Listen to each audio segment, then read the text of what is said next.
GT PGT 2022 का जो form है उसकी रजिस्ट्रेशन करने की जो अंतिम तिथि है वो समाप्त कर दी गई है।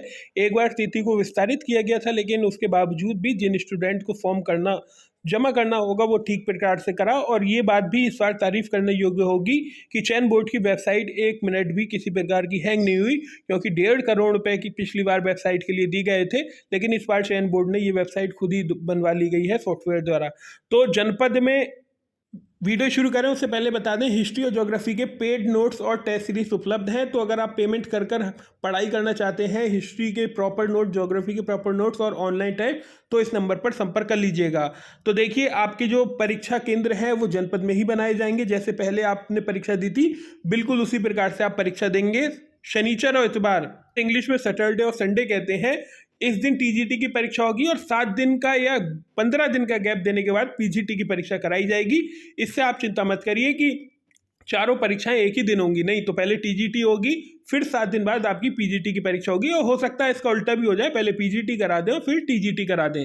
लेकिन आप ये लगातार सोच रहे हैं कि परीक्षा बहुत देर होगी, तो मैं आपको बता दूं, अभी बहुत जल्द एडीआईयूएस और डीआईयूएस, सभी जिलों के डीआईयूएस एडीआईयूएस के साथ उत्तर प्रदेश माध्यमिक शिक्षा सेवा चयन बोर्ड आयोग की और उनके सचिव की जल्द ही एक मीटिंग आयोजित की जाएगी, जिसमें पूछा जाएगा कि आपकी क्या क्या तैयारी है। परीक्षा केंद्र में हमें 14 लाख के आसपास हमें आवेदन मिले हैं। जितने भी आवेदन मिले हैं 15 जुलाई के बाद ये डाटा सार्वजनिक कर दिया जाएगा कि सब्जेक्ट में कितने आवेदन हैं और टीजीटी में कितने भरे हैं, पीजीटी में कितने भरे हैं। तो सभी डीआईयूएस के साथ मीटिंग करी जाएगी और इसके बाद परीक्षा केंद्र बनाने की जो कार्यवाही शुरू होगी।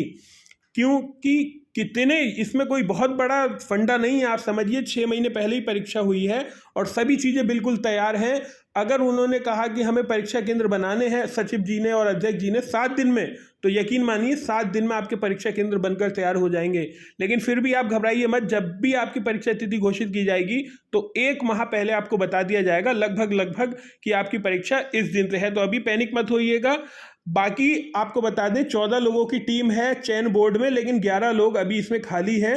लेकिन इसके बावजूद ये जो 3 लोग बचे, उत्तर प्रदेश माध्यमिक शिक्षा सेवा चयन बोर्ड के अध्यक्ष साहब, सचिव साहब और एक नए आए हैं, उन्होंने ही कार्यभार संभाल रखा है और ये 3 लोग ही बहुत तेजी से कार्य कर रहे हैं। सदस्य जो हैं वो 11 लोग जो हैं, 10 लोग जो हैं जिनको नियुक्त करना है। अगस्त के प्रथम या द्वितीय सप्ताह में राखी रक्षाबंधन के आसपास उनकी नियुक्ति हो जाएगी।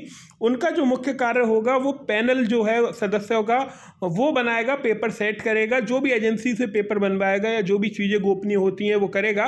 पेपर में उनकी महत्वपूर्ण भूमिका बहुत है। लेकिन मैं आपको बता दूं, ये परीक्षा काफ़ी जल्द हो जाएगी आपकी। जैसे ही सदस्य मिलेंगे आपको परीक्षा तिथि या फिर परीक्षा की तिथि या फिर आपको बहुत जल्दी चीज़ें देखने को मिलेंगी। तो ये भी अभी ये मत सोचिए चयन बोर्ड सुस्त है, वो कोई काम नहीं कर रहा है। जल्द ही एडीआईयूएस के माध्यम से परीक्षा केंद्र बनाने की कार्यवाही शुरू होगी और फिर इसे मूर्त रूप दिया जाएगा जब सदस्यों की नियुक्ति हो जाएगी। उसके बाद आपकी परीक्षा करा ली जाएगी। तो ज़्यादा पैनिक मत होइए, अभी समय है, लगभग मान के चलिए आपके पास समय है। अच्छे से पढ़ाई करिए, जो भी अपडेट होगी वो आपको दी जाएगी। हिस्ट्री और ज्योग्राफी के पेड नोट्स और ऑनलाइन टेस्ट सीरीज से जुड़ने के लिए हमें इस नंबर पर व्हाट्सअप कर दीजिएगा, आपको पूरी डिटेल दे दी जाएगी। ये नोट्स का हम कुछ पेमेंट लेंगे, फ्री नोट्स नहीं है, तो क्योंकि हमारे द्वारा भी बहुत चीज़ें कराई गई हैं नोट्सों के लिए, इसीलिए इसमें कुछ अमाउंट भी लिया जा रहा है।